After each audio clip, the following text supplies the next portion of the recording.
O garfo parou no meio do caminho entre o prato e minha boca. As palavras da minha cunhada ainda ecoavam na sala de jantar, como se alguém tivesse ligado um alto-falante e colocado no volume máximo. Você nunca vai ser boa o suficiente para o meu irmão. Ela não sussurrou, não disfarçou. Jogou aquilo na minha cara como quem joga um balde de água fria em alguém dormindo. E o pior, minha sogra, aquela mulher que eu chamava de mãe há 3 anos, soltou uma risada. Não foi uma risadinha nervosa, não. Foi uma gargalhada de aprovação, seguida de um "Ela tem razão, minha filha", como se fossem cúmplices, como se eu fosse a piada da noite. Olhei para o meu marido, aquele homem que jurou me amar e me proteger, esperando, implorando mentalmente para que ele dissesse alguma coisa, qualquer coisa. Ele abriu a boca, levantou a mão pedindo silêncio como se fosse o juiz de um tribunal e disse apenas: "Chega, vamos jantar em paz. Não, minha esposa merece respeito. Não, isso está fora de linha." Apenas silêncio. Pedido de silêncio para que eu engolisse a humilhação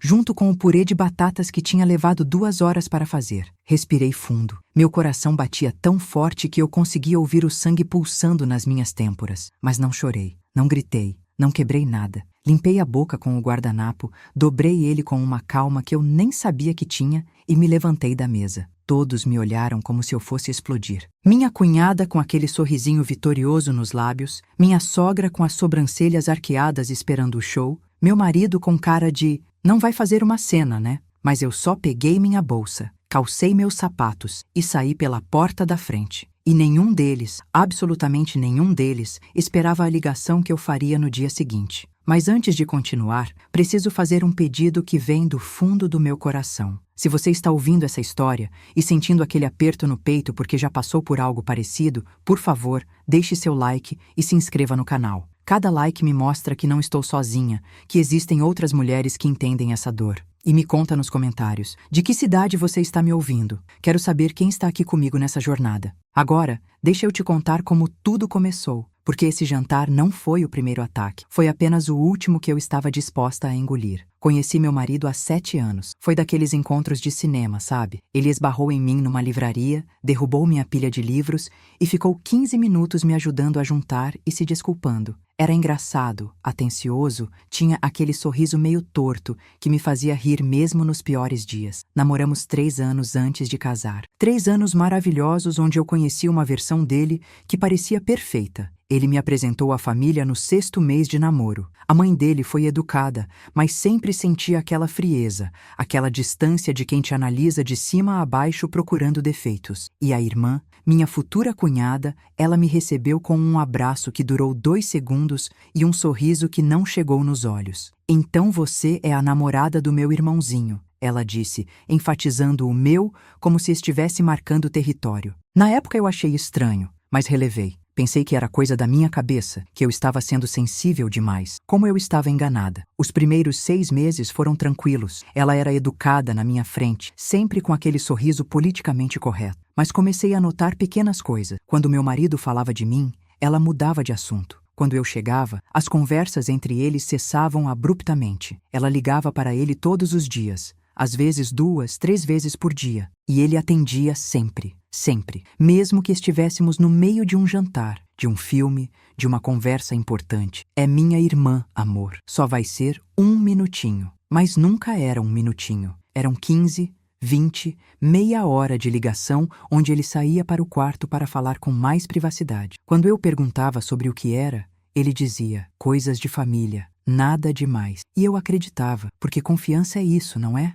Acreditar mesmo quando algo dentro de você grita que tem coisa errada. Quando noivamos, a situação começou a mudar de forma mais evidente. Minha cunhada se ofereceu para ajudar no planejamento do casamento. Parecia gentil da parte dela, até que percebi que todas as sugestões dela anulavam as minhas. Eu queria uma cerimônia ao ar livre. Ela achava que lugares fechados eram mais elegantes. Eu escolhia um vestido. Ela mostrava fotos de outros que seriam mais adequados para o meu tipo de corpo. Cada opinião dela vinha embrulhada numa camada fina de preocupação, mas o recheio era puro veneno. "Não leva a mal, cunhada. É que eu conheço meu irmão há 32 anos e sei o que ele gosta. E meu marido? Ele achava maravilhoso que as 2 mulheres da vida dele estivessem se entendendo tão bem. Ele não via. ou não queria ver. A verdade é que ela estava presente em cada detalhe do nosso casamento, menos na parte onde deveria estar apenas como convidada. Na semana do casamento, ela teve uma crise de ansiedade que exigiu que meu noivo passasse 2 noites cuidando dela. 2 noites que deveríamos estar juntos, finalizando detalhes, aproveitando aquele friozinho bom na barriga antes do grande dia. Mas não, ele estava na casa dela, fazendo chá, ouvindo ela chorar sobre como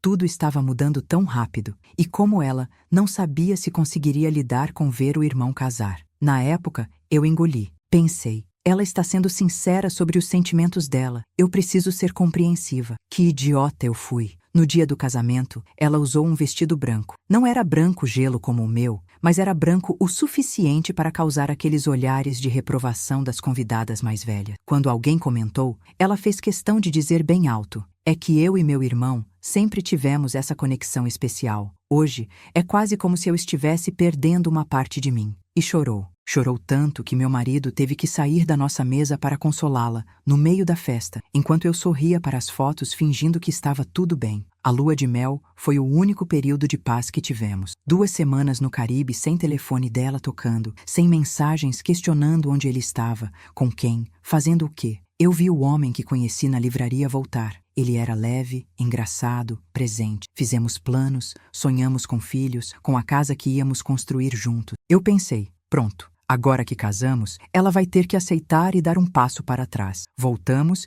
e duraram exatos 4 dias até a primeira ligação dela, chorando porque estava se sentindo excluída da vida dele. 4 dias. Ele correu para a casa dela naquela mesma noite e voltou às 3 da manhã. Quando reclamei, ele me olhou como se eu fosse uma pessoa cruel e disse: ela é minha irmã, ela está sofrendo. O que você quer que eu faça? Abandone ela? E essa foi a primeira vez que eu senti aquele aperto no peito, aquela sensação de estar competindo por um lugar que deveria ser meu por direito. Os meses seguintes foram uma escalada lenta e dolorosa. Ela começou a aparecer na nossa casa sem avisar. Sempre tinha uma desculpa, estava passando perto, queria matar a saudade do irmão. Trouxe um bolo que fez especialmente para ele. Mas os olhares que me lançava quando ele não estava vendo eram de pura competição. Ela olhava minha casa como se estivesse avaliando, comparando com a dela. Fazia comentários inocentes sobre a decoração. Nossa, que interessante esse quadro. Bem diferente do que imaginei que meu irmão teria em casa. O que ela queria dizer era: isso não combina com ele.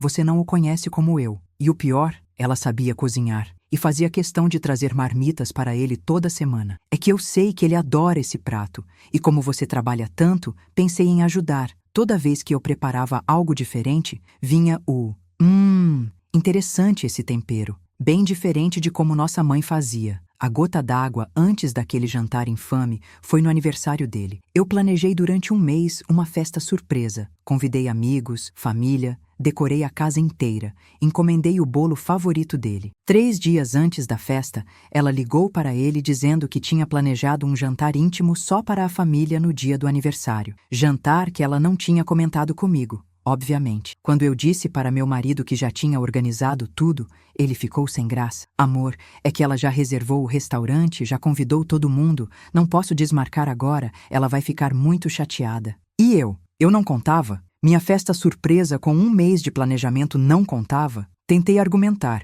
mas ele me pediu para ser compreensiva e pensar em como ela ficaria mal se ele cancelasse. Resultado? Tivemos o jantar dela no dia do aniversário e minha festa surpresa virou um churrasco informal no sábado seguinte, onde metade das pessoas não pôde comparecer. E durante aquele jantar de aniversário dela, ela fez questão de mostrar fotos de todos os aniversários anteriores dele, antes de mim, dizendo: esses eram os tempos bons, não eram, mãe? E minha sogra concordou com a cabeça, enquanto meu marido sorria nostálgico. Eu estava ali, na mesa, invisível. Comecei a observar mais atentamente depois disso. Percebi que ela sempre fazia isso, sempre criava situações onde ela era a estrela e eu era a coadjuvante. Ela sabia detalhes da vida dele que eu desconhecia. Conhecia amigos de infância que eu nunca tinha ouvido falar. Tinha histórias, memórias, uma conexão que vinha de 30 anos de convivência. E ela usava isso como arma. Lembra daquela vez que a gente fez aquilo? Nossa, Como a gente se divertia antes de você se casar. Sinto tanta falta de quando éramos só nós. Cada frase era uma cutucada na minha insegurança, um lembrete de que ela estava lá primeiro, que ela o conhecia melhor, que eu era a intrusa. E ele, meu marido, vivia num mundo de fantasia, onde sua irmã era apenas protetora e carinhosa, e eu era sensível demais, sempre que reclamava. Ele não via porque não queria ver, porque ver significaria admitir que a irmã dele, aquela pessoa que ele amava e admirava, era tóxica. Então era mais fácil colocar a culpa em mim. Dizer que eu estava com ciúmes, que estava criando problema onde não tinha, que eu precisava tentar mais me dar bem com a família dele. Tentar mais. Como se eu não tivesse tentado durante 3 anos engolir humilhação atrás de humilhação. Comecei a questionar minha própria sanidade. Será que eu estava exagerando? Será que o problema era eu? Conversei com minhas amigas e todas disseram a mesma coisa. Aquilo não era normal. Uma delas, a Carol, tinha passado por algo parecido e me deu um conselho que mudou tudo. Para de tentar provar para ele que ela é manipuladora. Deixa ela se mostrar, mas documenta tudo. Então, foi isso que comecei a fazer. Anotava os comentários, tirava prints das mensagens que ela mandava para ele nos horários mais inoportunos, gravava mentalmente as situações. E foi assim que percebi o padrão. Toda vez que nós estávamos bem, ela arrumava uma crise. Toda vez que tínhamos um plano de casal, ela precisava urgentemente dele. Toda vez que eu conquistava algo profissionalmente, ela arrumava um jeito de diminuir. E naquela semana do jantar fatídico, eu tinha acabado de ser promovida no trabalho. Tinha conseguido a gerência que estava buscando há 2 anos. Estava radiante, feliz, orgulhosa de mim mesma. Contei para minha sogra por telefone, achando que ela ficaria feliz pela nora. Ela disse: "Que bom, filha", num tom tão seco que eu quase senti o gelo atravessando a linha. E então me convidou para o jantar. Disse que queria comemorar. Eu deveria ter desconfiado, deveria ter percebido que ela nunca tinha me convidado para nada, que nunca tinha demonstrado interesse genuíno pela minha vida. Mas como uma idiota esperançosa, acreditei que finalmente estava sendo aceita. Fui para aquele jantar com um vinho caro, de bom humor, pronta para celebrar. E foi lá que aconteceu. Estávamos na sobremesa quando minha cunhada, do nada, olhou para mim com aquele sorriso que eu já tinha aprendido a temer e disse: "Ah, cunhada, vi que você foi promovida. Gerente, né? Que legal." Agradeci, sorrindo. Ela continuou: "Deve ser por isso que você tem estado tão ausente. Meu irmão comentou outro dia que você mal tem tempo para cozinhar em casa." Senti a primeira facada. Olhei para meu marido, esperando que ele negasse, mas ele só ficou mexendo na comida, sem olhar para mim. Ela continuou: "É que eu estava comentando com a mamãe aqui como é importante a mulher estar presente no casamento, sabe? Cuidar do marido, da casa, porque carreira a gente constrói, mas família é para sempre." Minha sogra acenou com a cabeça. Tentei me defender. Disse que trabalhávamos em equipe, que meu marido também cozinhava, que dividíamos as tarefas. E foi aí que ela soltou: "É, mas isso não é o que ele cresceu vendo, não é, mãe? Papai chegava em casa e sempre tinha comida quentinha esperando. A casa sempre impecável. A mamãe sempre arrumada e cheirosa. Isso é ser esposa de verdade." Senti meu rosto esquentar. Respirei fundo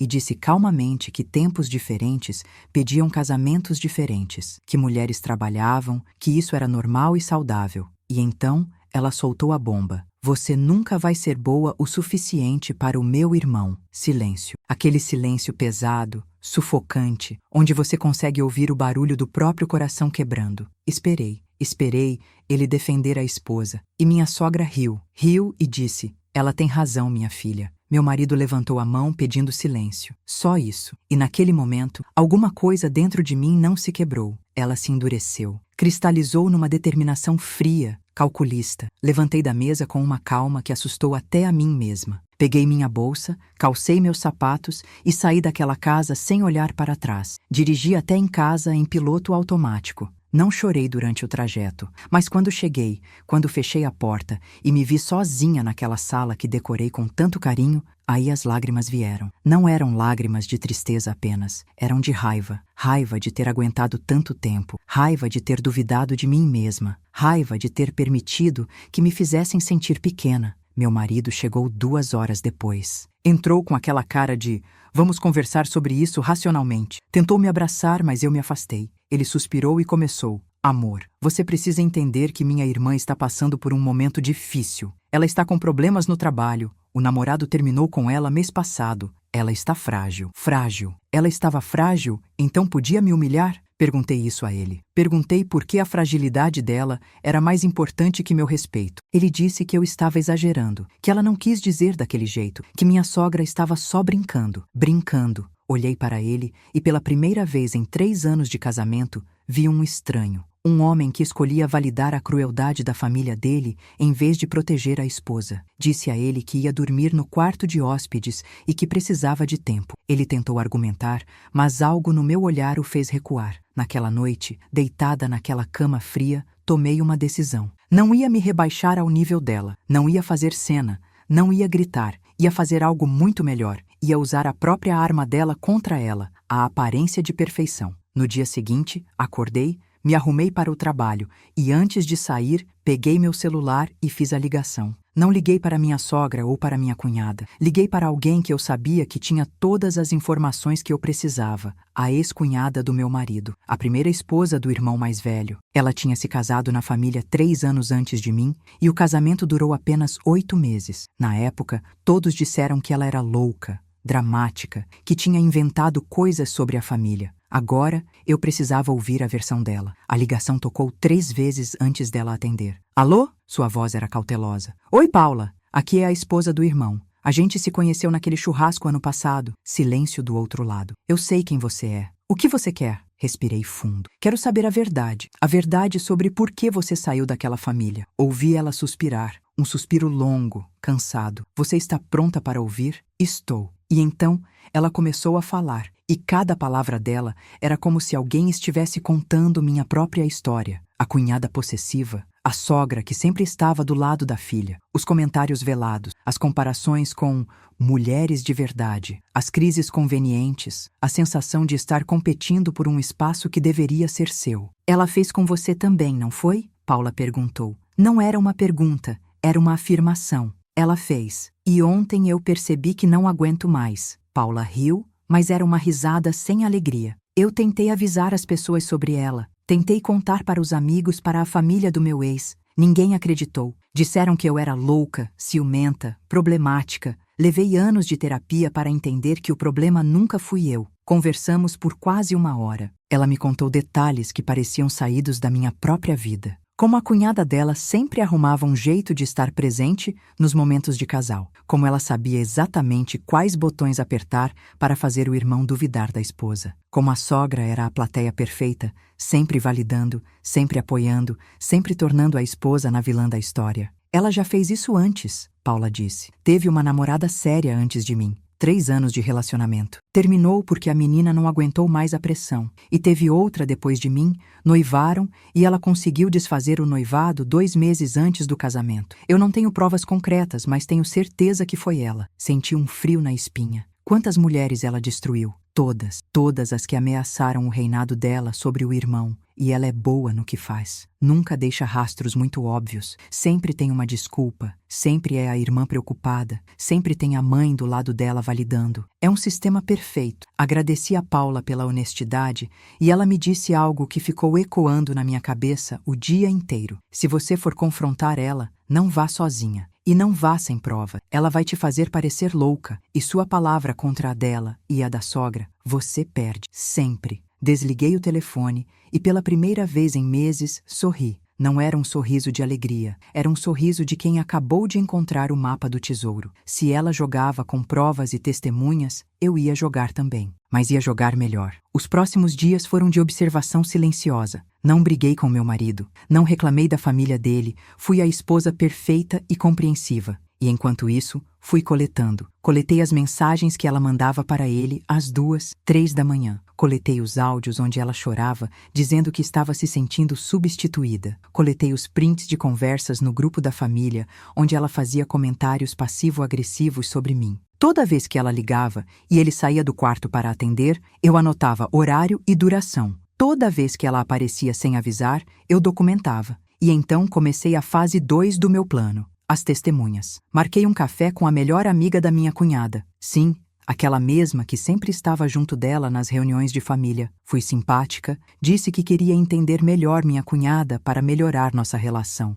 E aí a amiga, pensando que estava ajudando, soltou Pérola. É que a Júlia sempre foi muito apegada ao irmão, sabe? Desde criança, quando ele namorava, ela sempre achava defeito nas meninas. Eu até brinco com ela que ela tem ciúmes, mas ela diz que é só proteção. Ciúmes que ela admitia para os amigos, mas negava para a família. Anotado. Marquei almoço com uma prima do meu marido que eu sabia ser fofoqueira. Comentei casualmente sobre como era difícil às vezes, que sentia que minha cunhada não gostava muito de mim. E a prima, com aquela vontade de ajudar que fofoqueiros têm, despejou. Ah, filha, todo mundo sabe que a Júlia é possessiva com o irmão. Minha mãe sempre comentava isso. Quando vocês casaram, a gente até apostou quanto tempo ia durar até ela começar a criar problema. Todo mundo sabia, todo mundo via, mas ninguém falava. E então veio a cereja do bolo. Uma ex-colega de trabalho do meu marido me encontrou num evento da empresa. Ela tinha trabalhado com ele anos atrás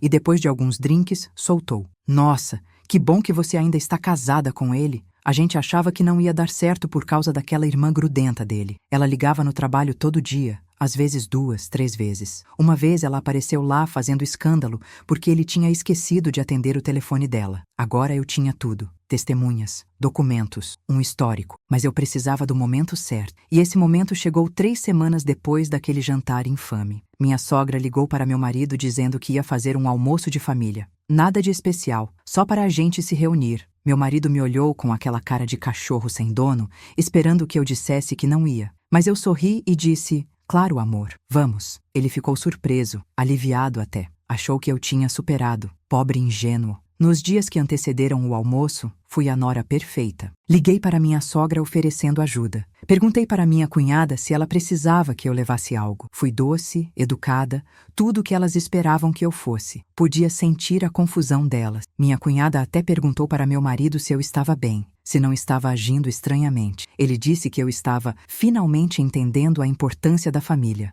Idiota! No dia do almoço, cheguei com um sorriso e um buquê de flores para minha sogra. Tinha me arrumado, estava bonita, confiante. Minha cunhada me olhou de cima a baixo com aquela cara de quem não estava esperando isso. O almoço começou tranquilo, conversa fiada sobre trabalho, sobre o tempo, sobre nada. E então, na sobremesa, minha cunhada não resistiu. Ela nunca resistia. E aí, cunhada, como vai o trabalho? Deve estar cansada com tanta responsabilidade, né? Espero que não esteja negligenciando meu irmão por causa disso. Ali estava, a abertura que eu estava esperando. Sorri calmamente e disse, na verdade, está ótimo. E o relacionamento também está ótimo. Aliás, Júlia, posso te fazer uma pergunta? Ela piscou confusa. Claro. Por que você liga para o seu irmão toda noite depois das 11? Silêncio. Ela gaguejou. Eu não ligo toda noite, você está exagerando. Peguei meu celular, coloquei na mesa e mostrei. Tenho aqui o registro das últimas 8 semanas. Em média, 5 ligações por semana depois das 23 horas. Algumas chegam a durar 45 minutos. Acha isso normal? Meu marido olhou para mim, depois para ela, depois para o celular. Minha sogra começou, mas ela é irmã dele. Pode ligar quando quiser. Pode, concordei. Mas acho estranho que todas essas ligações noturnas sejam sempre quando achamos que eu estou dormindo. E mais estranho ainda é o conteúdo. Deslizei para os prints. Aqui, por exemplo, ela diz que sente falta de quando era só vocês dois. Aqui, ela diz que eu não sou boa o suficiente. Aqui, ela sugere que você deveria dar um tempo do casamento. E isso é só uma amostra. Júlia ficou branca. Você invadiu meu telefone? Não, invadiu do meu marido, aquele que sou casada, aquele que dividimos uma vida. E encontrei meses de conversas onde você sistematicamente tenta destruir meu casamento. Minha sogra tentou se levantar. Isso é absurdo. Você não tem o direito? Tenho sim. E tem mais. Puxei um papel da minha bolsa. Conversei com a Paula. Lembra dela? Ex-cunhada de vocês? Ela me contou uma história interessante sobre como passou pelos mesmos problemas que eu, sobre como foi chamada de louca quando reclamou. E então conversei com a Ana, lembra? A ex-noiva do seu outro filho?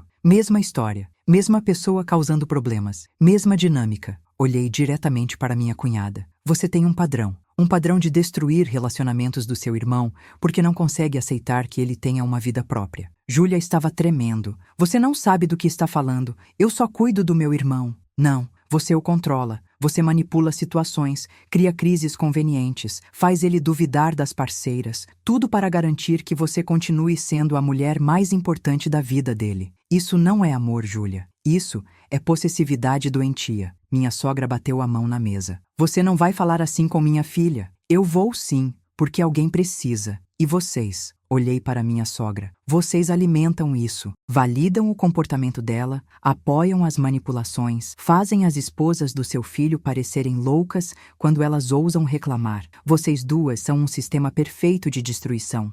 E eu não vou ser mais uma vítima. Meu marido estava em choque. Olhava para os prints, depois para a irmã, depois para mim. Isso é verdade, Júlia? Ela começou a chorar. Aquelas lágrimas que eu já tinha visto tantas vezes. Eu só estava preocupada com você. Mentira, cortei. Se você estivesse preocupada, teria vindo falar comigo. Teria tentado construir uma relação. Mas você não quer isso. Você quer ele sozinho, dependente de você, sem ninguém mais. Minha sogra tentou consolar a filha, mas meu marido se levantou. Eu preciso de um tempo. Preciso processar isso tudo. E saiu da sala. Olhei para as duas mulheres à minha frente. Júlia, ainda chorando, minha sogra me olhando com ódio, mas eu não senti raiva, senti pena. Pena de mulheres tão inseguras que precisavam controlar outros para se sentirem amadas. Nos dias seguintes, meu marido ficou diferente, quieto, reflexivo. Ele começou a puxar conversas antigas, a questionar situações que tinha relevado. Ela realmente tentava controlar minha vida? Ele perguntou uma noite. Você precisa responder isso sozinho, eu disse. Mas sim, ela tentava, e conseguiu durante muito tempo. Ele pediu para ver todas as mensagens, todas as provas que eu tinha coletado. Passou horas lendo, processando, e então chorou. Chorou porque percebeu que tinha falhado comigo, que tinha escolhido a lealdade cega à família em vez de proteger a esposa. Chorou porque viu o quão manipulado tinha sido. E então, ele fez algo que eu não esperava. Marcou uma terapia familiar. Disse que todos precisavam conversar com um profissional, incluindo ele, eu, a mãe e a irmã. Júlia recusou no início. Disse que não precisava de terapia, que eu é que era o problema. Mas meu marido foi firme pela primeira vez. Ou você vai, ou eu corto contato com você até você estar disposta a trabalhar nisso. Foi a primeira vez que eu vi ele colocar limite nela. E foi libertador. Minha sogra tentou convencê-lo a não ser tão radical, mas ele não cedeu. A primeira sessão foi tensa. O terapeuta ouviu todos os lados, analisou as dinâmicas e então disse algo que validou tudo o que eu tinha sentido durante anos. O que temos aqui é um caso de enmeshment familiar.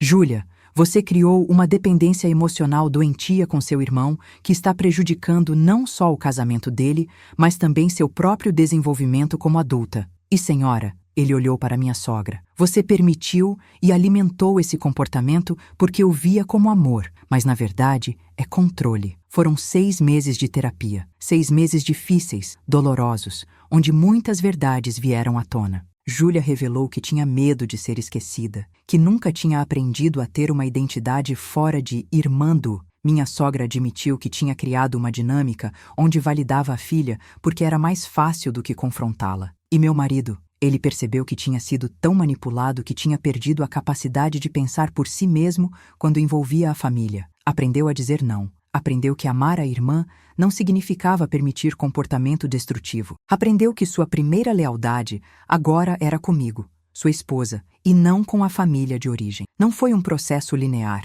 Houve recaídas. Houve momentos onde Júlia tentou voltar aos padrões antigos e meu marido quase cedeu. Mas a cada vez, a terapia nos dava ferramentas para lidar. E lentamente, muito lentamente, as coisas começaram a mudar. Júlia começou a própria terapia individual e descobriu que tinha questões de abandono desde a infância, quando o pai passou a dar mais atenção ao filho homem. Descobriu que tinha transferido todo o seu valor próprio para ser a irmã perfeita. E começou, pela primeira vez na vida, a construir uma identidade própria. Não vou mentir e dizer que nos tornamos melhores amigas, porque não nos tornamos, mas estabelecemos limites saudáveis. Ela não liga mais depois das 11 da noite. Não aparece sem avisar. Não faz comentários passivo-agressivo. E quando sente vontade, agora ela fala com o terapeuta, em vez de agir na manipulação. Minha sogra ainda tem momentos de recaída, mas meu marido aprendeu a não permitir que ela jogue a filha contra mim. E o mais importante, nosso casamento saiu mais forte disso tudo, porque enfrentamos o dragão juntos, mesmo que no início ele não conseguisse ver que o dragão existia. Hoje, quando olho para trás, não me arrependo de ter documentado tudo. Não me arrependo de ter confrontado, porque se eu não tivesse feito, provavelmente estaria divorciada agora ou vivendo numa infelicidade silenciosa, sempre me sentindo em segundo lugar. Aprendi que há uma diferença entre ser dramática e exigir respeito. Aprendi que amor não significa aceitar qualquer tratamento. Aprendi que família é importante, mas não pode ser desculpa para abuso emocional. E aprendi que, às vezes, para salvar um relacionamento, você precisa estar disposta a destruir as estruturas tóxicas que o cercam, mesmo que isso signifique ser vista como a vilã no curto prazo. Minha cunhada ainda luta com seus demônios. Ainda tem dias onde é difícil para ela me aceitar. Mas agora, quando ela tenta algo, há consequência. Meu marido não passa mais a mão na cabeça. Minha sogra aprendeu que defender a filha cegamente só a prejudica mais. E eu? Eu aprendi que não preciso ser perfeita para ser amada. Não preciso competir por um lugar que já é meu por direito. Não preciso provar meu valor para pessoas que estão determinadas a não ver. O jantar onde fui humilhada publicamente foi, ironicamente, o melhor presente que ela poderia ter me dado. Porque foi a gota d'água que me fez parar de engolir sapos e começar a cuspir verdades. Foi o momento onde eu deixei de ser a vítima passiva e me tornei a protagonista da minha própria história. E se você está me ouvindo agora e está passando por algo parecido, eu quero que você saiba, você não está louca. Seu instinto não está errado. Aquele desconforto que você sente quando alguém te trata mal, mas todo mundo diz que você está exagerando, é real. Acredite em você. Documente, busque aliados, estabeleça limites e, se necessário, esteja disposta a perder pessoas que não estão dispostas a te respeitar. Porque, no fim, você não pode controlar como as pessoas te tratam, mas pode controlar quanto tempo você permite isso. Você não pode fazer alguém te respeitar, mas pode se afastar de quem não respeita. Você não pode mudar a família do seu parceiro, mas pode exigir que seu parceiro te proteja. E se ele não estiver disposto a isso, então talvez o problema não seja só a família, é dele também. Hoje, 5 anos depois daquele jantar, quando nos reunimos para almoços de família, existe um respeito que não existia antes. Existe espaço para eu respirar. Existe reconhecimento de que sou uma pessoa com valor, não apenas uma extensão do meu marido. Júlia tem um namorado agora, e pela primeira vez não tentou sabotar o relacionamento do irmão para obter atenção. Está aprendendo que pode ser amada, e ainda permitir que o irmão ame outra pessoa. Minha sogra ainda não é minha maior fã, provavelmente nunca será, mas aprendeu que ser educada é o mínimo. E meu marido, ele agradece às vezes por eu não ter desistido dele naquele momento, por ter lutado não só pelo casamento, mas pela saúde dele também. Porque no fim, ele estava tão preso naquela dinâmica tóxica quanto eu, só não conseguia ver. Se essa história tocou em algo dentro de você, se você reconheceu sua própria vida nela, por favor, não ignore os sinais. Não espere 3 anos como eu esperei. Não duvide da sua sanidade. Não normalize o que não é normal. Família é importante, mas você também é importante. Casamento é sobre parceria, não sobre você se sacrificar eternamente para manter a paz. E se alguém verdadeiramente te ama, vai escolher te defender, mesmo que seja difícil, mesmo que seja contra a própria família, porque é isso que amor de verdade faz, protege. E se você não está sendo protegida, se você está sempre tendo que ser a compreensiva, a flexível, a que engole as humilhações, então precisa parar e perguntar: esse é o casamento que eu quero? Essa é a família que eu mereço? Eu levantei daquela mesa porque cheguei no meu limite. E fazer aquela ligação no dia seguinte foi o primeiro passo para recuperar minha dignidade. Não foi fácil, não foi rápido, não foi sem dor, mas foi necessário. E valeu cada lágrima, cada confronto, cada momento desconfortável, porque hoje eu durmo tranquila sabendo que não sou mais aquela mulher que aceita migalhas de respeito. Sou a mulher que exige ser tratada com dignidade, ou não fica. E se você está se perguntando se consegue fazer o mesmo, eu te digo: você consegue. Você é mais forte do que imagina. Você é mais valiosa do que te fizeram acreditar. E você merece um amor que não exija que você se diminua para caber. Um amor que te defende. Um amor que vê você. E se o amor que você tem hoje não é esse, então ou ele precisa mudar, ou você precisa ter coragem de buscar algo melhor. A vida é curta demais para viver se sentindo pequena na própria casa. Curta demais para competir por afeto. Curta demais para ser a piada no jantar da sogra. Você merece mais. Sempre mereceu. E espero que minha história tenha te mostrado que é possível reclamar seu espaço, sua voz, seu valor, mesmo quando parece que todo mundo está contra você. Mesmo quando você está sozinha, mesmo quando dizem que você está exagerando. Se essa história mexeu com você, se ela te fez sentir menos sozinha, se ela te deu coragem para olhar sua própria situação com mais clareza, por favor, deixe seu like e se inscreva no canal. Cada like me mostra que essas histórias importam, que tem valor em compartilhar essas verdades difíceis. E me conta nos comentários, você já passou por algo parecido? Como você lidou? O que você faria diferente? Vamos criar aqui uma comunidade de mulheres que se apoiam, que dividem experiências, que se fortalecem juntas, porque nenhuma de nós deveria ter que passar por isso sozinha. Nenhuma de nós deveria ter que duvidar da própria sanidade só porque estamos exigindo o respeito básico que merecemos. Sua história importa, sua dor é válida, sua raiva é justa, e sua decisão de não aceitar mais, seja ela qual for, é corajosa. Obrigada por ter me ouvido até aqui. Obrigada por fazer parte dessa jornada comigo. E lembre-se, você não está sozinha, nunca esteve. Nos vemos no próximo relato, e até lá, cuide de você. Você merece.